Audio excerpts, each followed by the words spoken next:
Okay, we're now in week 9, which has moved us into a new goal in the program. We're going to begin to focus on the parenting end of the continuum. Let men know that the group is now moving towards talking about behaviors that are parent-centered or abusive end of the continuum. Talk about how these behaviors tip over into abusive fathering or deal breakers with children. Hand out the Not Valuing Children wheel and have the men run through this material. Often this can be done by reading out each segment and having a brief discussion of behaviors that might be examples of the kind of abusive behavior seen in the wheel. Facilitators should push the men at this point to be specific and as concrete as possible when coming up with examples of abuse. When possible, challenge the men to be personal and specific about examples that they've exposed their own children to. Some of the things to look for when you're processing this with the men of the group is some of the men may ask whether or not a specific behavior is abusive. There is almost always, another agenda to this question. When faced with this situation, facilitators should consider the following. Asking yourselves, why is the client asking this question? Is this something that he's being investigated for? Is this a question about his own behavior or his partner's behavior? Okay, so, we've been together now for 9 weeks, really thinking about who we are as dads. And we're going to move into a different part of the program now. So we've talked a lot about, our continuum, the child-centered to the parent-centered, and we've talked a lot about the child-centered part of the continuum. And what we need to do to be the kind of dads we want to be, and what it takes. How we have to know our kids and understand them and understand their development and think about what kind of example we set. What we really want to do today is shift to something where we're going to start taking a look at the parent-centered end of the continuum. Some of the stuff that's happened in our lives and in your kids' lives that is really hurtful and harmful to them. And so I've given you this is the Not Valuing Children wheel. So if you take a look at this, what we're going to do is we're going to go through this. And we're going to go through each of the sections and talk about things that have happened in our own lives, in the way we've parented our children that fit into this. Okay? So the Not Valuing Children wheel is called that because these are all things that make kids feel not valued. They're all those things that fall on that parent-centered end of the continuum. So I wonder if we can start with the part which says absence.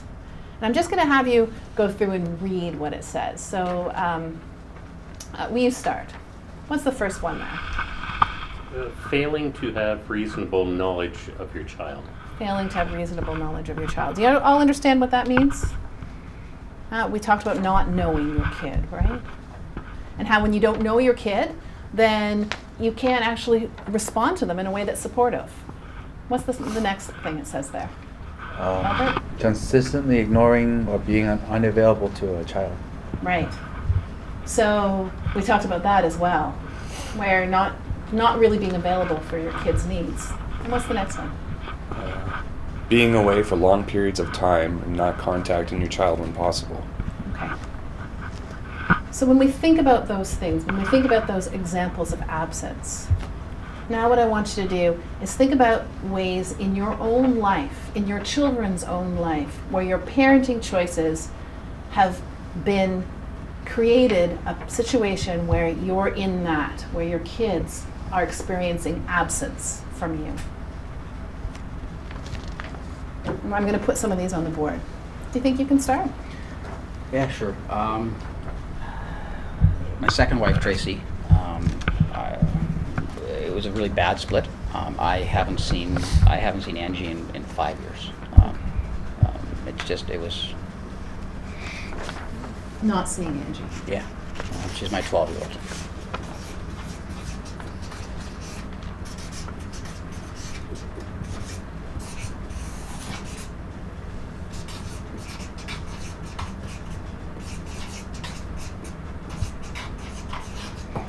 These are absence. So not seeing Angie for 5 years. Now sometimes we can fool ourselves into thinking, well, it's better off for everybody if I don't see her. What do you think it's like for Angie to have had absolutely no contact with her father for 5 years? You guys, some of you have explained having no contact with your own father. Right? Do you think she's forgotten that she had a father? No. So it's a good example, not seeing her for 5 years. What other examples of absence are there in your children's lives because of the parenting decisions you've made? Well, myself, I missed a visit, my bi-weekly visit a little while ago, and you know that it's probably already confusing enough for my young daughter for not seeing me over the past few months, very seldomly, to screw up and give up the precious time that I do get with her. Yeah. Yeah, and we talked about that, and that's a really good example. And I Yeah. love that what you're saying is, you know what, that was more than just, oops, I missed a visit. Yeah. That probably had a pretty big impact on her and on everybody, and Yeah. on your partner as well, right? On her mom. Especially. Right. So it wasn't just nothing, right? Yeah. Yeah. For me, you know, I have to work. So like I said before, you know, I get home late. I get home late from work. So I'm busy. So you're working. busy. Yeah? Mhm. Is there an element of absence to this? So like we said before, you know, when I get home, the children are sleeping usually. So, you know, maybe I have to make more time for the children before they go to bed, so they can see me more. Yeah. So I just want to pause for a second here. So what we're saying here is that, you know, maybe you might want to make a little bit more time to see your kids. Other guys in the group, what have you heard about Albert and his relationship with his kids that is relevant to absence? What Well, else have you heard?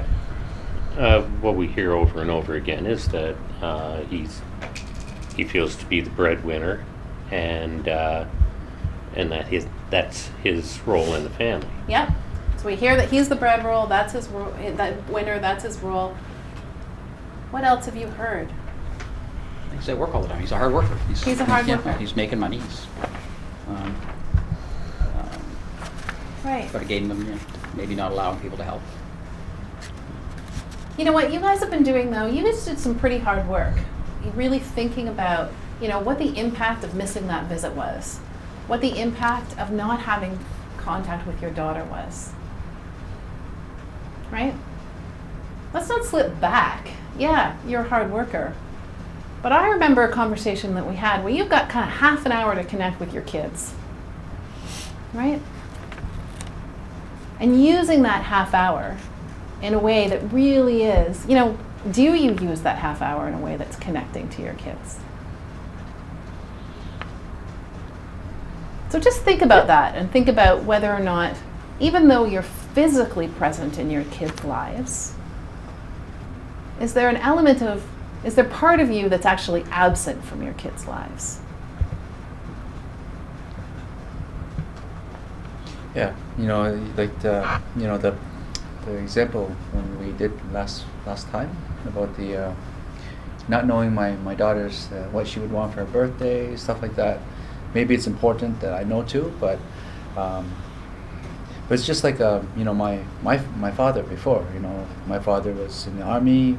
I never saw him, but I know it makes me a stronger man, because you know, he's busy. I understand he works hard, so I work hard.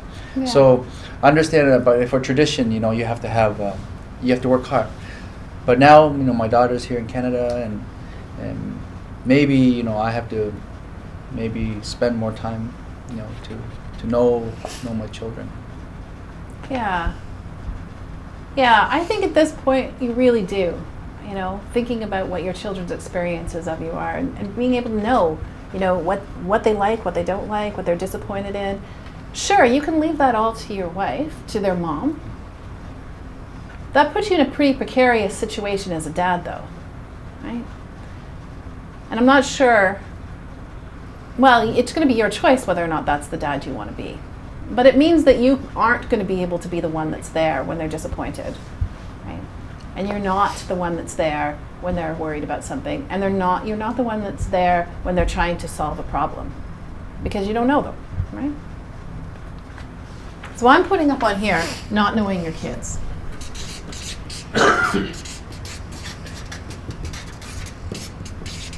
Are you okay with that?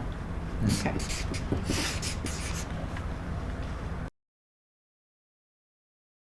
Okay, will you read your example? Failing to have reasonable knowledge of your child. Okay. Do you read your example? Consistently ignoring or being unavailable to a child. Would you read your example? Being away for long periods of time and being away for long periods of time and not contacting your child when possible. So could you give me an example of how that's true for you in your parenting? Yeah, probably. I mean, Tracy, my second wife, it wasn't a good split. So I haven't seen Angie, my 12-year-old, in 5 years. Yeah. And so, you know, you can kind of convince yourself that that's better for everyone. But as we talked about, you know, that's probably not Angie's experience of it. Yeah. She probably hasn't forgotten you're her father. No. And what about you? What's your example from your life? Well, as we discussed earlier, I missed a visit with my daughter. Just didn't show up to pick her up, and Yeah. I'm already, she already doesn't see me enough, so it's probably difficult for her and my wife that I'm not there and constantly absent in her life. Yeah. Yeah. Yeah, and we talked about that. You know, we can kind of blow that off. Oh, yeah, whatever, I missed a visit. Yeah. But that's not really what it is it? No, it's she's young and growing, and I'm missing precious time with her.